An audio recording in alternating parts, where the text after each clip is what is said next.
মিয়ানমারের রাখাইনে মানবিক সহায়তা পৌঁছে দিতে জাতিসংঘকে নিরাপদ করিডোর দিতে শর্ত সাপেক্ষে নীতিগত সম্মত হয়েছে বাংলাদেশ। কেবল শর্ত পালন করলেই মিলবে সহযোগিতা, জানালেন পররাষ্ট্র উপদেষ্টা। এদিকে ভারত পাকিস্তান চলমান উত্তেজনা প্রশমনে দুই দেশ চাইলে মধ্যস্থতার ভূমিকা পালন করতে পারে বাংলাদেশ। বিস্তারিত আকবর হোসেন সুমনের রিপোর্টে।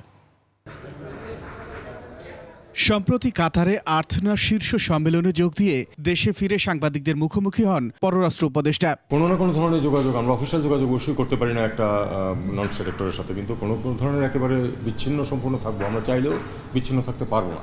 সম্মেলন প্রসঙ্গের বাইরে ভারত পাকিস্তান চলমান উত্তেজনায় প্রভাব এবং বন্ধু প্রতিম দেশ হিসেবে বাংলাদেশের ভূমিকা তুলে ধরেন উপদেষ্টা। ভারত পাকিস্তান দুই দেশের সাথে আমাদের সুসম্পর্ক বিদ্যমান। আমরা চাইবো যে তারা আলাপ আলোচনার মাধ্যমে তাদের সমস্যার সমাধান করে ফেলুক।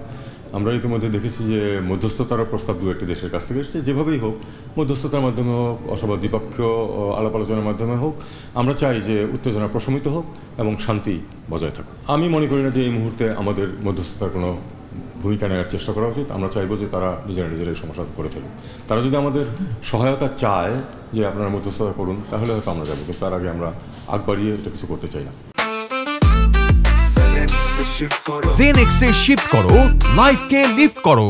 জাতিসংঘের প্রস্তাবে রাখাইনে মানবিক করিডোর দেওয়ার বিষয়ে নীতিগত সম্মতির কথা জানান তিনি। আমি এটুকু আপনাদেরকে বলতে পারি, নীতিগতভাবে আমরা এটা সম্মত, কারণ এটা হিউম্যানিটেরিয়ান একটা প্যাসেজ হবে, কিন্তু এটার আমাদের কিছু শর্তাবলী আছে, সেগুলি আমি ডিটেলস এখন যাচ্ছি না। সেই শর্তাবলী যদি পালিত হয়, আমরা এটা অবশ্যই কোঅপারেট করবো, ইউএনের তত্ত্বাবধানে অবশ্যই। রোহিঙ্গা প্রত্যাবাসন বিষয়টি বাংলাদেশের স্বার্থ সংশ্লিষ্ট বলেই মিয়ানমারের সঙ্গে যোগাযোগে গুরুত্ব দিচ্ছে বাংলাদেশ।